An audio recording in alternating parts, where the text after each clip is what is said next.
Iran Israel যুদ্ধ সবেমাত্র শেষ হয়েছে। এখন দুদেশেরই বুকে ক্ষতচিহ্ন। কিন্তু মধ্যপ্রাচ্য জুড়ে যখনই উত্তেজনা সৃষ্টি হয় তখনই তার পেছনে থাকে বিশ্ব পরাশক্তি যুক্তরাষ্ট্র। এবারও তার ব্যতিক্রম ঘটেনি। মধ্যপ্রাচ্য জুড়ে আধিপত্য বিস্তার করে রাখা মার্কিন মুলুকের বাইরে গিয়ে কেউ কোনো কিছু করতে গেলেই হাতিয়ার হিসাবে ইসরায়েলকে ব্যবহার করে তারা। তবে আগের হিসেব এবার পাল্টে গেছে। হঠাৎ করে ইরানকে হামলা করে বসা ইসরায়েল খুব বেশি সুবিধা করতে পারেনি।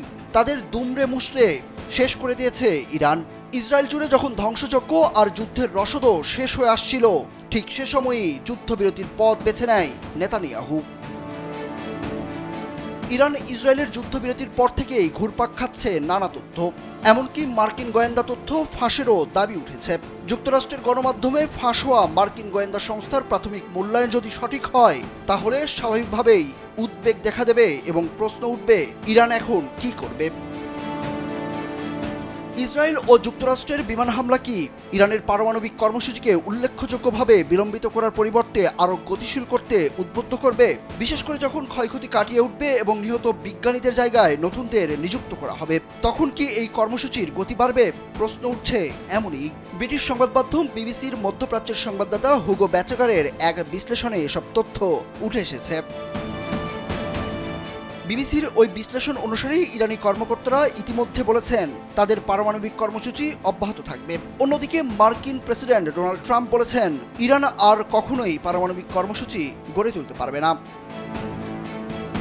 তবে ইরানের ক্ষমতাসীন নেতারা এখন বুঝে গেছেন একটি নির্দিষ্ট সীমা অতিক্রম করা হয়েছে এবং এমন অস্ত্রই হয়তো ভবিষ্যতের হামলা থেকে তাদের কেবল রক্ষা করতে পারে।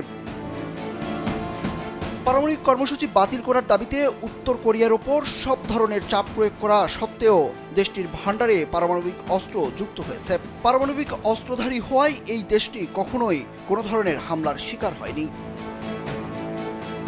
ইরানের 60% মাত্রা সমৃদ্ধ করা প্রায় 400 কেজি ইউরেনিয়ামের ক্ষেত্রে কি ঘটেছে সেটিও এখন পর্যন্ত জানা যায়নি।